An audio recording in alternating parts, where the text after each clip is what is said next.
गणेशाय नमः। श्री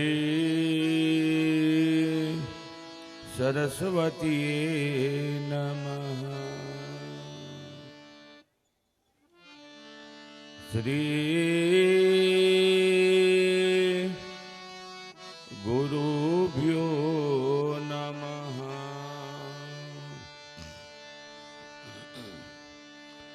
वंशी विभूषित करान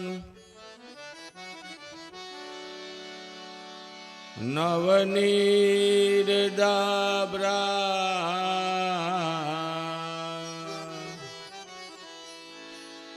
पीतांबरा फलधरो चिदरो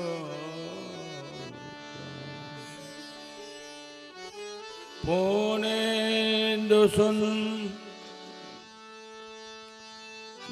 मुखारविंद नेत्रा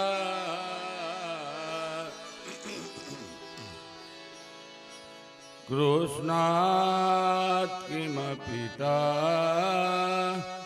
त्वमहं न जाने। कृष्ण त्वदीय पदपङ्कज पञ्जनान्ता अधवे मे विशतु मां नसराजहंस।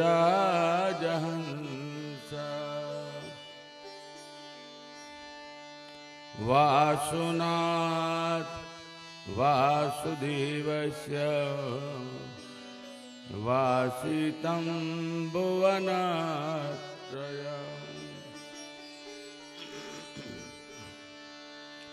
सर्वभूत निवासोऽसि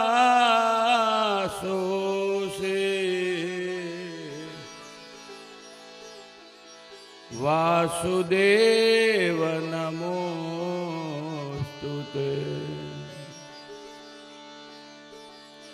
नमोस्तुते व्यास विशाल बुद्धे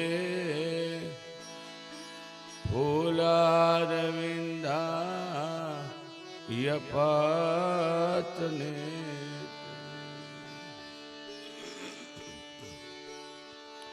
येन त्वया भारततेलपूर्णम्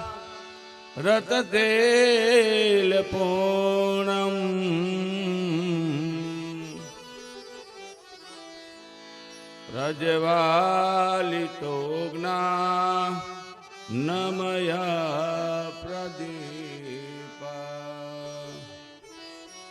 बोलिए श्री गोवर्धननाथ की जय। श्री बालकृष्ण लालनी। बोलो रामचंद्र भगवान की जय। श्री हनुमान जी महाराज की जय। श्री घोगा दादानी जय।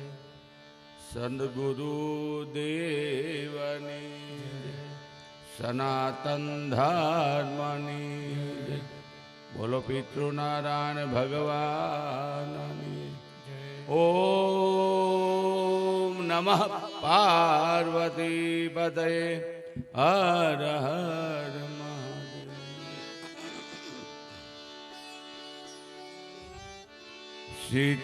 सीताराम हनुमान सीताराम हनुमान सीताराम हनुमान सीताराम हनुमान। गाइए सीताराम हनुमान सीताराम हनुमान सीताराम हनुमान। जय बालाजी। सीताराम हनुमान सीताराम हनुमान सीताराम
सीताराम हनुमान सीताराम हनुमान सीताराम सीताराम सीताराम हनुमान सीताराम हनुमान सीताराम सीताराम हनुमान सीताराम हनुमान सीताराम हनुमान सीताराम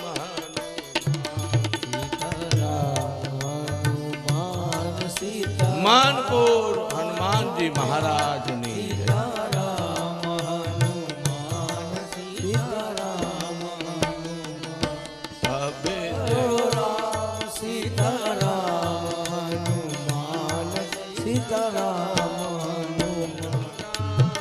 अब दया करो राम अब कृपा करो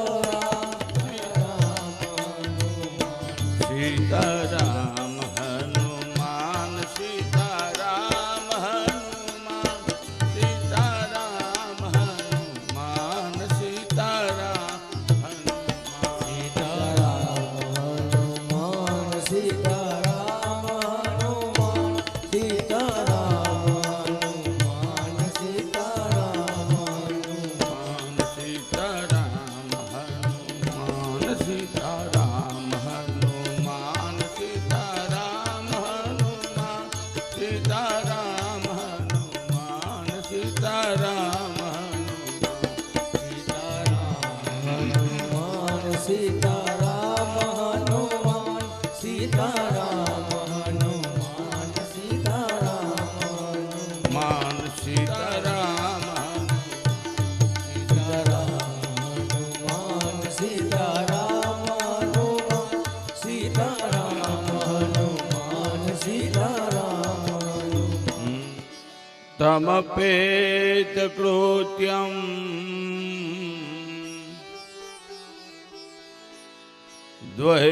द्वैपायनो विरह कातर्या जुहार पुत्रेति तन्मनतया सर्वे विनेन्दु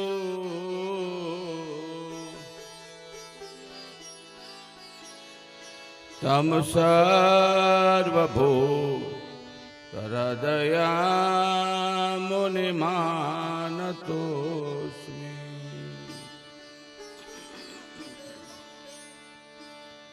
या कुन्दे ऋतुसारहारिधवला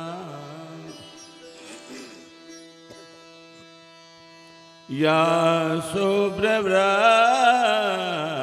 शुभ्रवस्त्रावृता या वीणां वरदण्डमण्डितकरा या श्वेतपद्मासना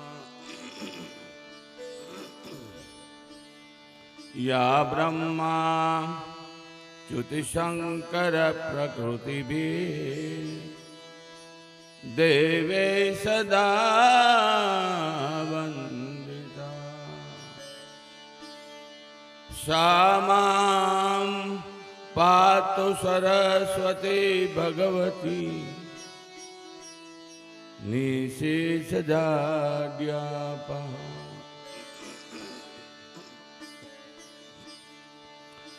वक्रतुंड महाकाय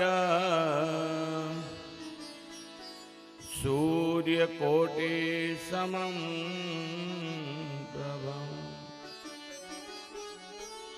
निर्विघ्नं कुरु मे देव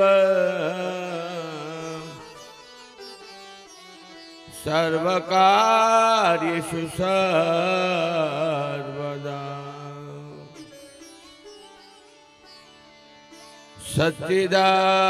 सच्चिदानंद रूपाय વિશુતિપત્યાદિ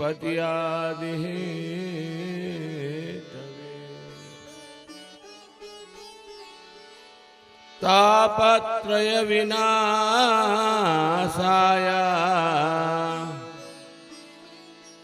શ્રી કૃષ્ણાય વયમ નમઃ. બોલે શ્રી કૃષ્ણાય વયમ નમઃ.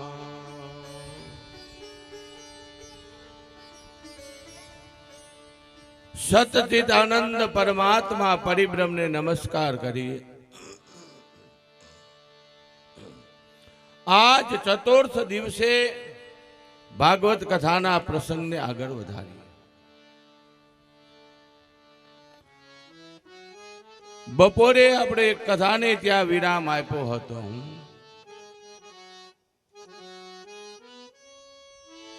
કે આ પૃથ્વી ઉપરથી પાપના ભારને ઓછો કરવા મારો વાલો એ પોતાના લોકને છોડીને અયોધ્યાની અંદર પધાર્યા. મહારાજ દશરથને ત્યાં એક પણ સંતાન ન હતું. ત્યાં ચાર દીકરાના જન્મ થયા. ધનના ભંડાર સુખદેવજી રાજા પરીક્ષિતને કહે કે એને ખુલ્લા મૂકી દીધા.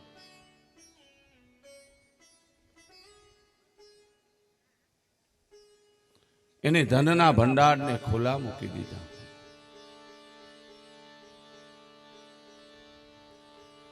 અતિ આનંદ થયો છે. ગુરુ વશિષ્ઠને સમાચાર જ્યારે મળ્યા એ અત્યંત ખુશ થયા. ઘણા દિવસો થયા. આજ અયોધ્યાની અંદર આનંદ છે. પણ જ્યારે અતિ આનંદ હોય ના ત્યારે જોજો કે એક સમય એવો આવે કે માણસને દુઃખ પડે. ખૂબ તમે આનંદની અંદર આવી જાઓ, ખૂબ ઈશ્વર તમને સુખ આપે. એક સમય એવો આવે તમારી પરીક્ષા પરમાત્મા કરે કે આ સુખમાં તો આમ જીવી શકે છે પણ દુઃખ પડે તો કેમ? દુઃખ પડે તો તારામાં સહન કરવાની શક્તિ કેટલી છે જોજો. પણ આજ અયોધ્યાની અંદર તો આનંદ હતો. જ્યાં જોવો ત્યાં, કારણ કે જાજા વર્ષે દીકરો થાય એટલે અતિ આનંદ એને થાય. જોજો ભાગવતની અંદર રામાયણ 2 અધ્યાયમાં છે.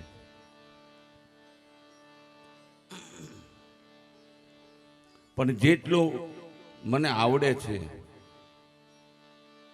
એટલી કથા 5 વાગ્યા લગીમાં આપણે કરશું. 5 વાગ્યા પછી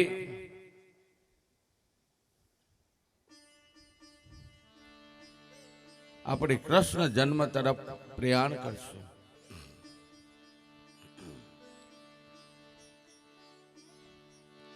અયોધ્યાની અંદર આનંદ હતો.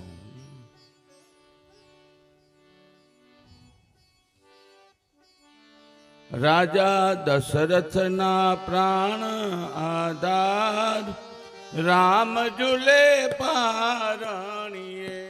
રાજા દશરથના પ્રાણ આધાર રામ ઝૂલે પારણીએ. રાજા દશરથના પ્રાણ આધાર રામ ઝૂલે પારણીએ.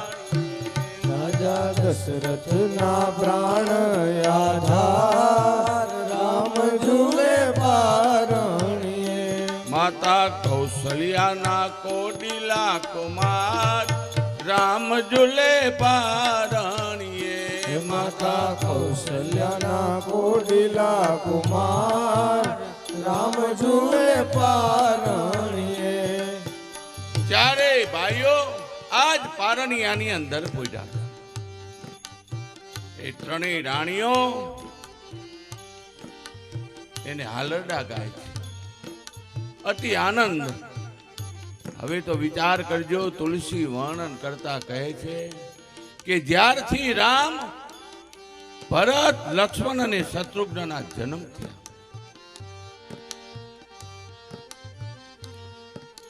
જ્યાં સુધી મહારાજ દશરથે ચારેયના મુખ ન જોવે ના તો એને ચેન ન પડે.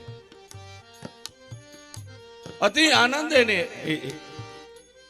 એ મહારાજ, કારણ કે જાજા વર્ષે એને દીકરાના જન્મ થયા.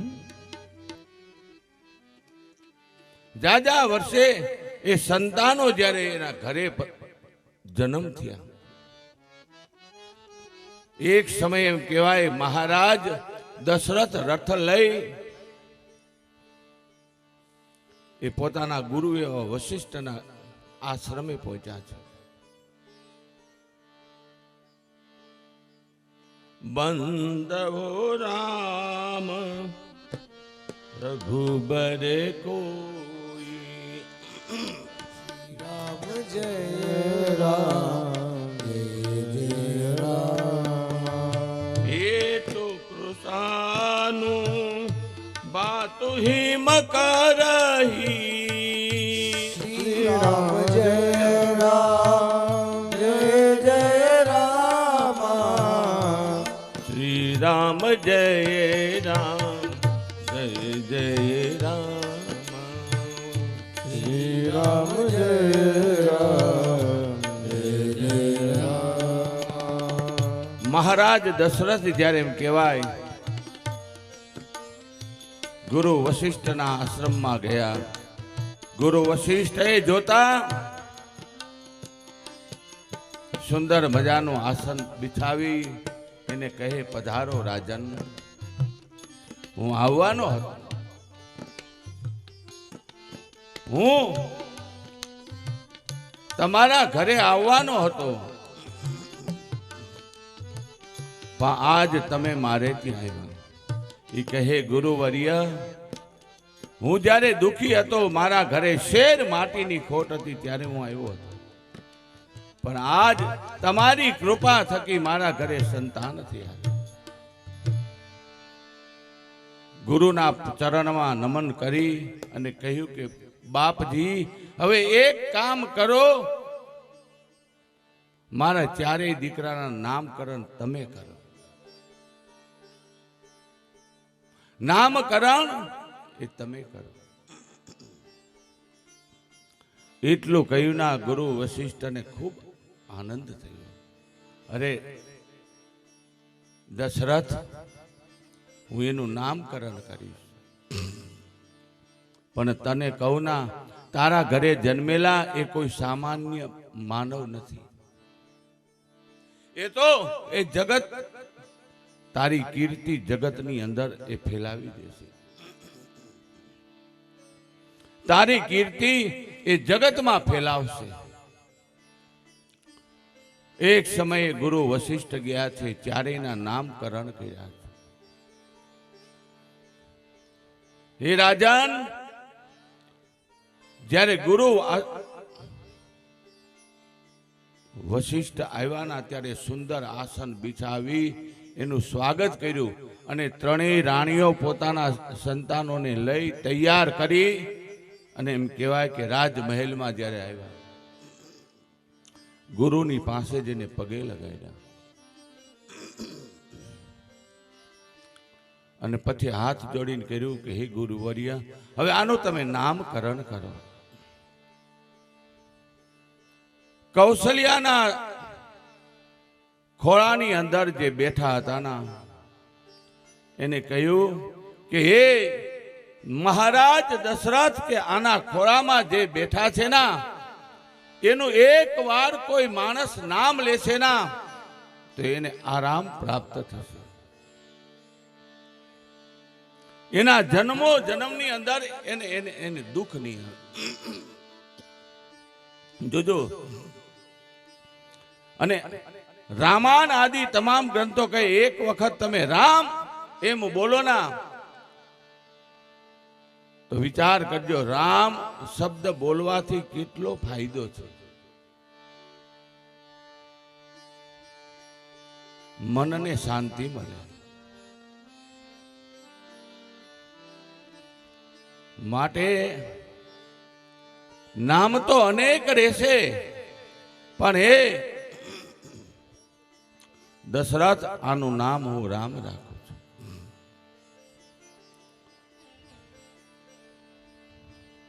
કૈકેયીના ખોરામાં જે દીકરો હતો, જે પુત્ર હતો, હે રાજન, કે આ તો આખા વિશ્વનું ભરણ પોષણ કરનારો થશે. જાઓ, હું આનું નામ એ ભરત રાખું. સુમિત્રાની પાસે 2 સંતાનો હતા. એ બંને, એકનું નામ લક્ષ્મણ રાખ્યું છે કે જેની શક્તિ અમાપ હતી. એની શક્તિ અમાપ રહેશે, કોઈ એને જીતી નહીં શકે. બીજાનું નામ શત્રુઘ્ન રાખ્યું કે જેનું નામ લેતા કાળ પણ નાસી જશે. ચારેય ભાઈઓના નામકરણ કર્યા. 12 લીલા ભગવાન રામની નથી બહુ. ભણી ગણી જ્યારે એ મોટા થયા, માં કૌશલ્યા હવે તો પોતાના પુત્ર વિના એક ક્ષણ રહી શકતા ન હતા. એને જમાડવો હોય ના, ત્યારે કૌશલ્યા પ્રેમથી બોલાવે, રામ આવો, હવે સમય થયો, જમી લ્યો. આવો, હવે જમી લ્યો. જો રામને કૌશલ્યા બોલાવે તો રામ જાય, પણ કહેવાય કે દશરથ બોલાવે તો રામ જતા નથી. માનું મમત્વ એવું હોય. અગાઉ મેં આપને કથામાં કહ્યું કે માં શબ્દ એવો હોય. જેવો સાદ કરે ના હતા, તરત જ રામજી જતા હતા. એક વખતનો સમય છે, ભગવાન જ્યારે મોટા થયા ના, ત્યારે એ નારદજી એ અયોધ્યાની અંદર આવ્યા. અયોધ્યાની અંદર આવી એને પોતે રામ પોતાના મહેલની અંદર હતા ને ત્યાં ગયા છે. એ કે પ્રભુ, આપનો જન્મ થઈ ચૂક્યો, પણ તમારું કાર્ય શું છે? તમારું કાર્ય તો ભૂલી નથી ગયા ને? મને દેવતાઓએ એને યાદ કરી અને મને મોકલો છે. તમે તમારું કાર્યને ભૂલી નથી ગયા ને? નહીં નારદજી, હું મારા કાર્યને ભૂલ્યો નથી. જે હેતુથી હું જન્મ લીધો છે ને એ હું પરિપૂર્ણ કરીશ. એ હું પરિપૂર્ણ કરીશ.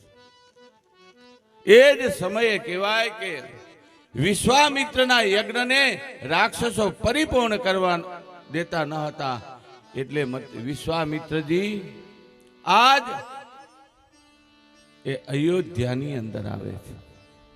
એને ખબર પડી કે મહારાજ દશરથના ઘરે જન્મેલા બાળકો એ સામાન્ય નથી.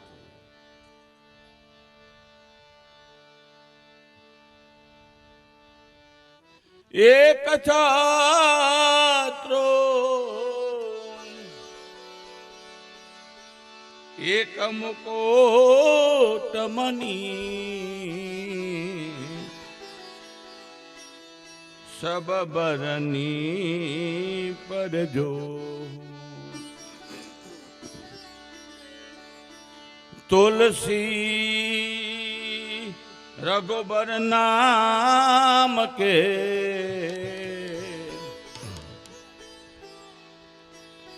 બરન બિરાજત દો.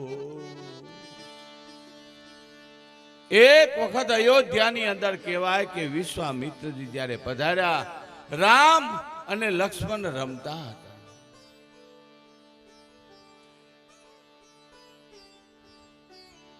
ઘણા સમયે વિશ્વામિત્રજી જ્યારે આવ્યા અને ત્યારે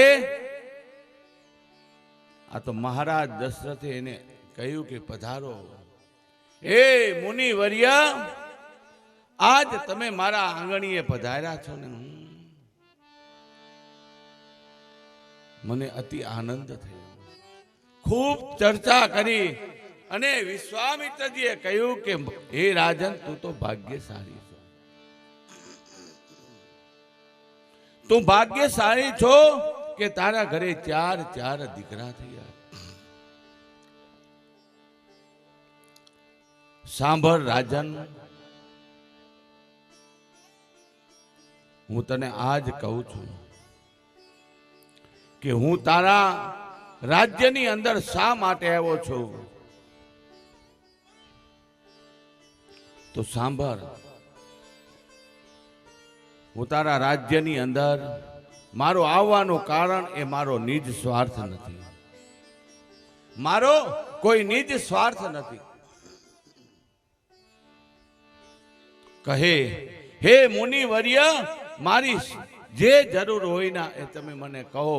હું ગાય, પૃથ્વી અને માનવનું રક્ષણ કરવા માટે જ અમારો જન્મ હોય છે. બોલે ત્યારે એમ કહ્યું કે હે રાજન, હું માગીશ ના તે તારે હાથ છાતીએ રાખવો પડશે.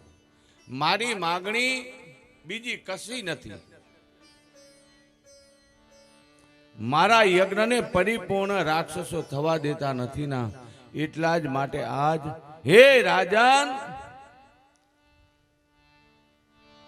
હું તારા મોટા પુત્ર એવા રામ અને લક્ષ્મણને લેવા આવ્યો.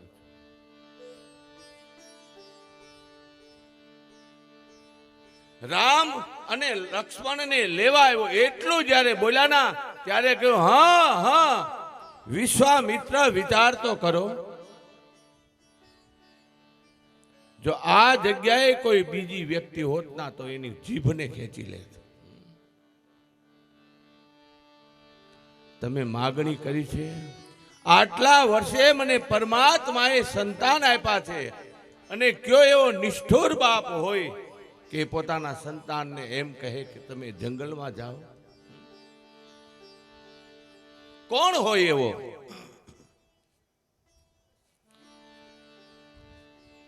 તમે જંગલમાં જતા રહો. વિશ્વામિત્રજી, વિચાર તો કરો.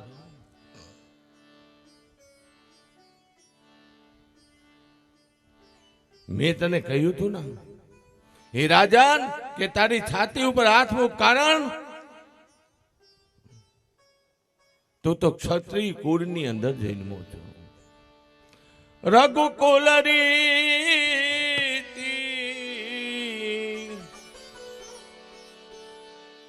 એ રઘુકુલ રીતિ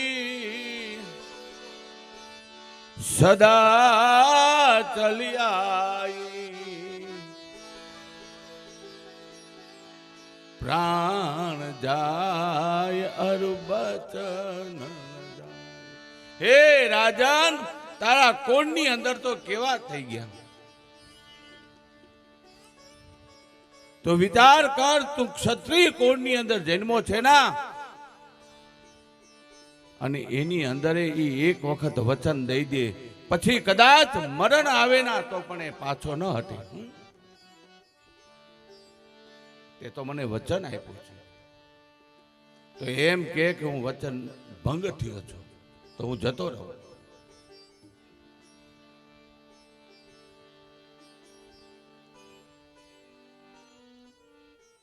એ જ સમયે કહેવાય કે મહારાજ દશરથ મુજાણા.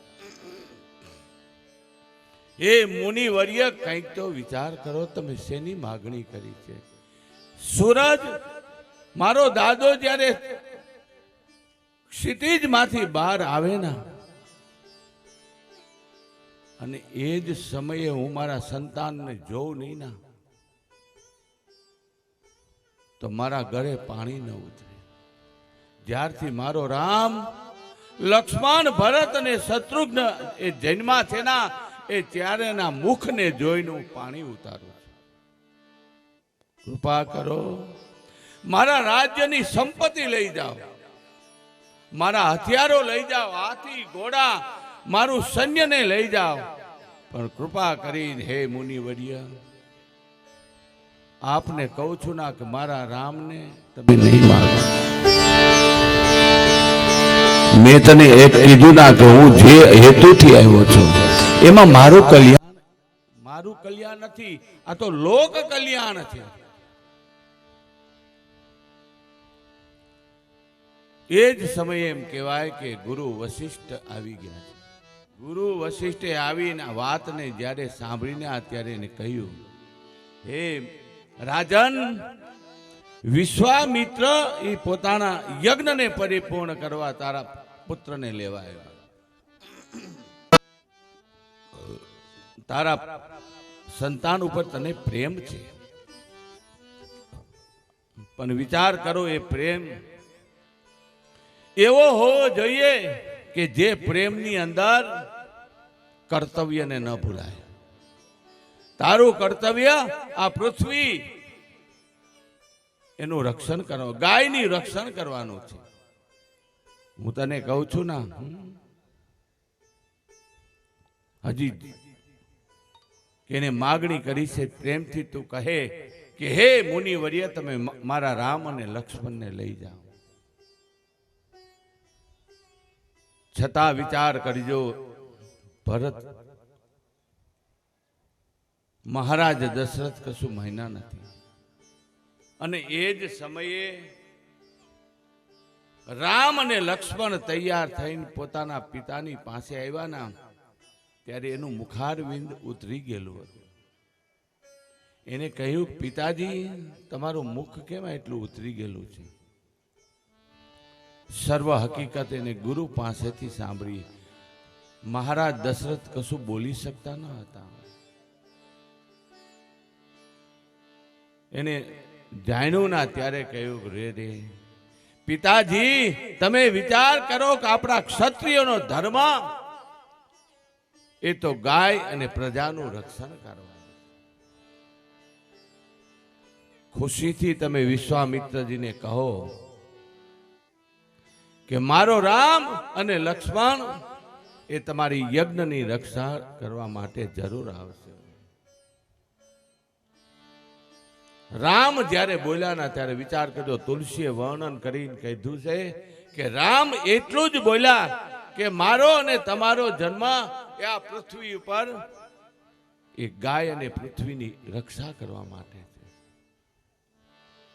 તો કે પિતાજી, મને પ્રેમથી તમે રજા આપો, હું વિશ્વામિત્રજીની સાથે એના યજ્ઞને પરિપૂર્ણ કરીશ. હવે મહારાજ દશરથ કશું બોલ્યા નથી. રડતી આંખે એને પોતાના પુત્રને વિદાય કરી વિશ્વામિત્રને કહ્યું, જલ્દી તમે મારા બંને એ સંતાનોને પાછા મોકલી દેજો. ત્યારે વિશ્વામિત્રએ કહ્યું કે હું તમારા દીકરાને હું મારા ઘરે નથી લઈ જતો, મારા કામ માટે નથી લઈ જતો, હું તો વિશ્વના કલ્યાણ માટે તારા સંતાનને માગવા આવ્યો છું. હે રાજન, તો વિચાર તો કર, આમાં મારો શું સ્વાર્થ છે? રડતી આંખે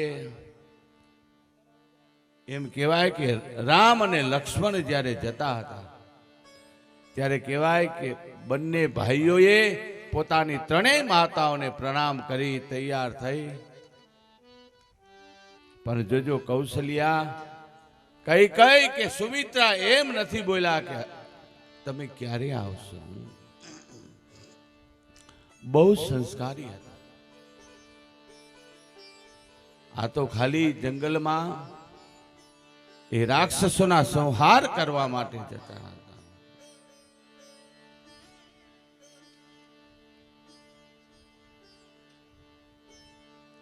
જ્યારે જતા હતા ના ત્યાં રસ્તાની અંદર એને એક સ્ત્રી દેખાણી. એ સ્ત્રીને જોતા જ વિશ્વામિત્રએ કહ્યું કે તમે રામ સામે જે સ્ત્રી દેખાય છે ને એ જ રાક્ષસની છે. અને એના જ ઉદરને વિશેથી રાક્ષસો ઉત્પન્ન થાય. મારો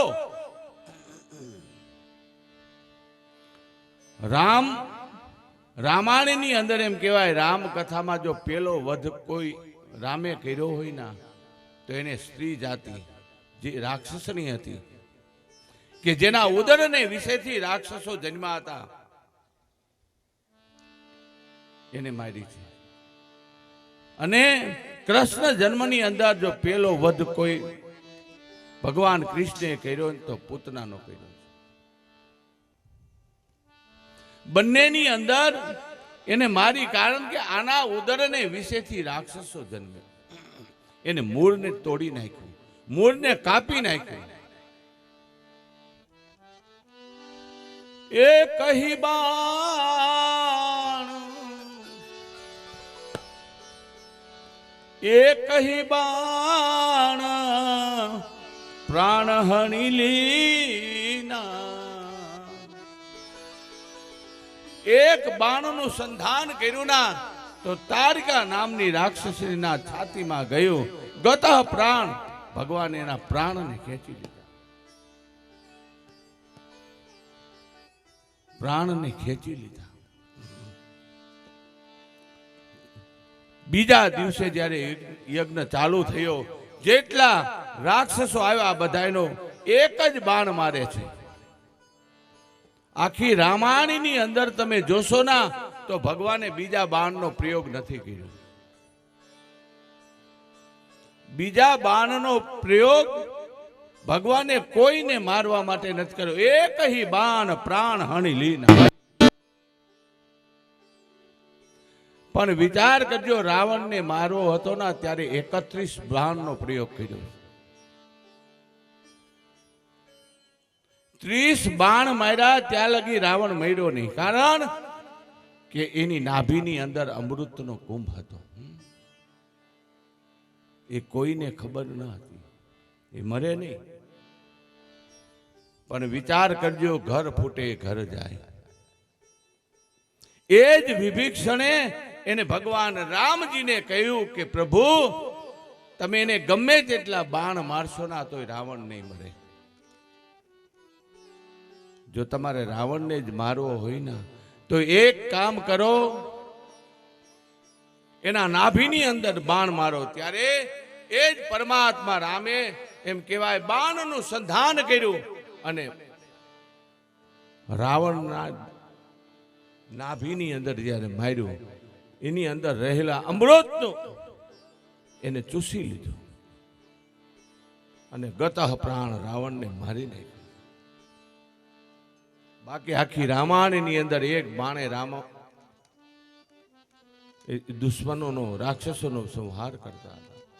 આગળ ગયા, યજ્ઞને પરિપૂર્ણ કરાવ્યો અને બીજે દિવસે વિશ્વામિત્રજીની સાથે એને કહ્યું કે બાપજી, હવે તમારો યજ્ઞ પરિપૂર્ણ થયો, અમને ઘરે જવા દો. કે હવે નહીં જવાય. હવે તો કે આ જનકપુરને વિશેથી કંકોત્રી આવે છે. મહારાજ જનક યજ્ઞ કરે છે, ધનુષ યજ્ઞ, એમાં જવાનું છે. ત્યારે ધનુષ યજ્ઞમાં જવા માટે કીધું. ભગવાન રામ એ કશું બોલી શક્યા નથી. સવારનો પોર થયો, બંને ભાઈઓ તૈયાર થયા. બંને ભાઈઓ તૈયાર થઈ એ વિશ્વામિત્રજીની સાથે જ્યારે નીકળ્યા, રસ્તામાં ચાલતા ચાલતા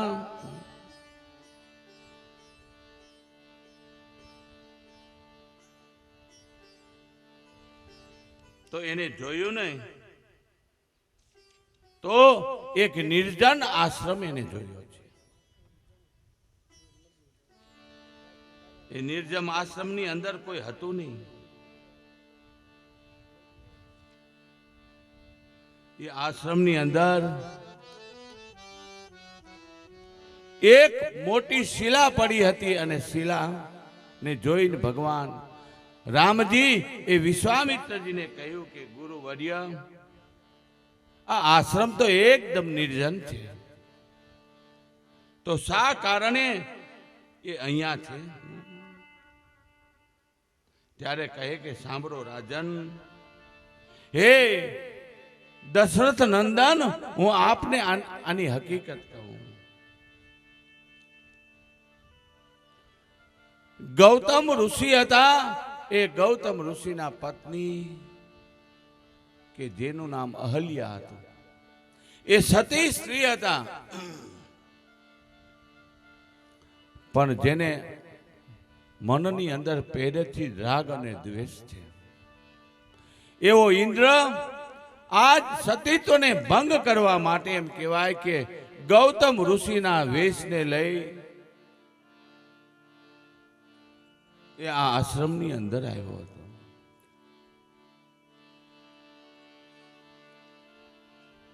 પણ ગૌતમ ઋષિ એ તો નદીએ સ્નાન કરવા ગયા હતા, રાત્રિનો સમય હતો. એને જોયું કોઈ નથી એમ કરી ઇન્દ્ર એ ગૌતમ ઋષિના વેશને લઈ એ જ્યારે અંદર આવ્યો, અહલ્યાને એ ખબર ન પડી કે મારો પતિ નથી. અને અહીંયા ગૌતમ ઋષિ નદીમાં સ્નાન કરી એ જ્યારે પોતે પોતાના આશ્રમની અંદર આવ્યાના ત્યારે એને પ્રકાશ દેખાણો. સાદ કર્યો તો એ ગૌતમ ઋષિ અહલ્યાને એમ થયું કે મારા પતિનો સાદ છે, એનો અવાજ છે, તો અહીંયા મારા પલંગની પાસે સૂતેલો પુરુષ કોણ છે? જ્યારે એમ કહ્યું કોણ છે ત્યારે કહેવાય મૂળ પ્રગટ થયું. એ જ સમયે તેને કહ્યું નિષ્ઠ વિચાર કર, તું સ્વર્ગનો અધિપતિ ઉઠીને તું મારી લાજને લૂંટવા આવ્યો. ધિક્કાર છે તને. હું મારા પતિને શું મોઢું બતાડે છે? શું મોઢું બતાડે? ગૌતમ ઋષિએ એને કહ્યું કે રે દેવી, હું અત્યાર સુધી તમને એમ માનતો હતો કે તમે સતી છો, તમે પતિવ્રતા છો. આજ એ તમે ઉઠીને પર પુરુષની સાથે સંગ સેવો છો. ધિક્કાર છે. હવે તો હું શું કહું તમને? શું કહ્યું તમે?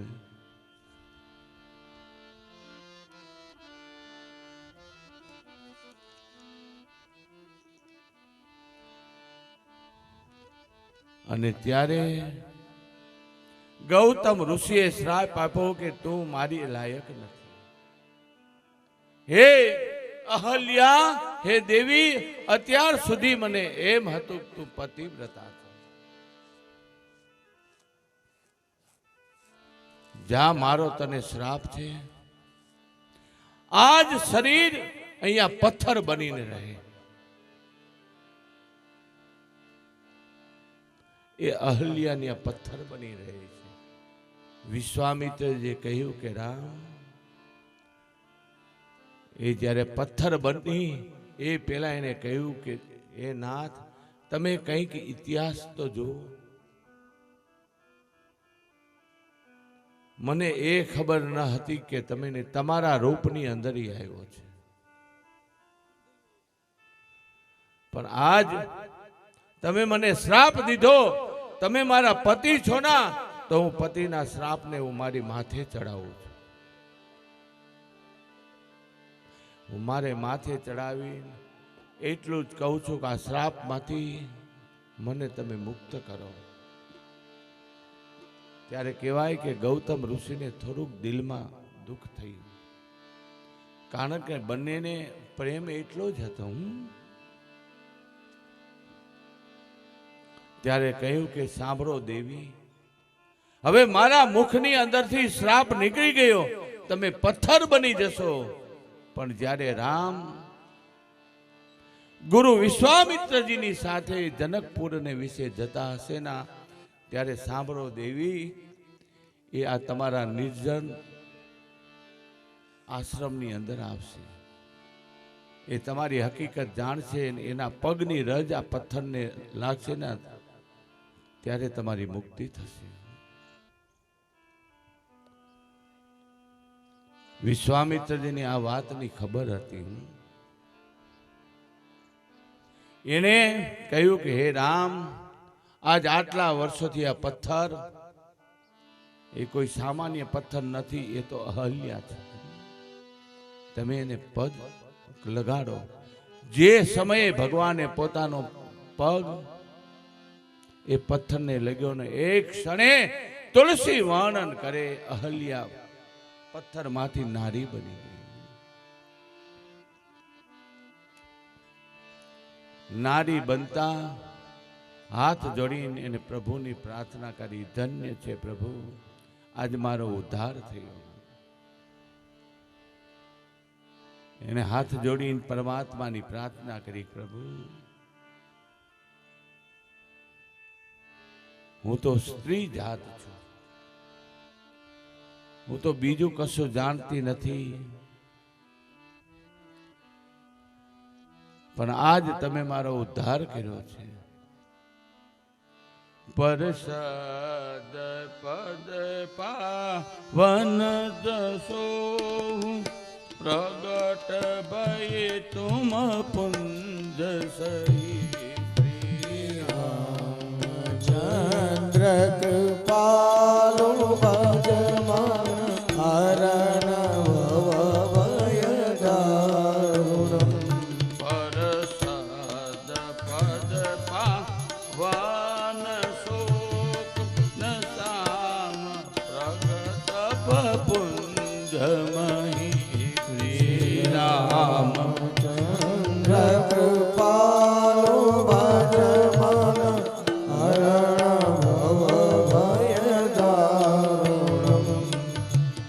પરમાત્મા હાથ જોડીને આજ અહલ્યા કે હું તો નારી જાતિ, મારાની અંદર તો કશી બુદ્ધિ નથી.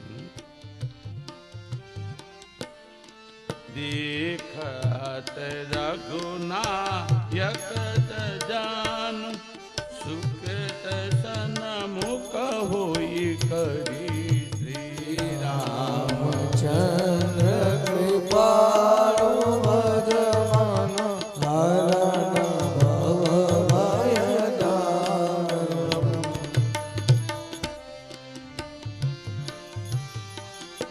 હે પ્રભુ,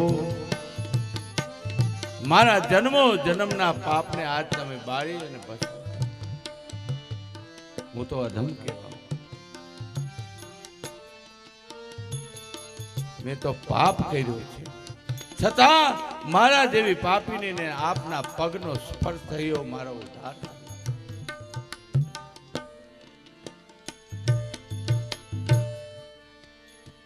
મેં નારી અપાવન પ્રભુ જગ પાવન રાવણ જન સુખદાયી. શ્રી રામ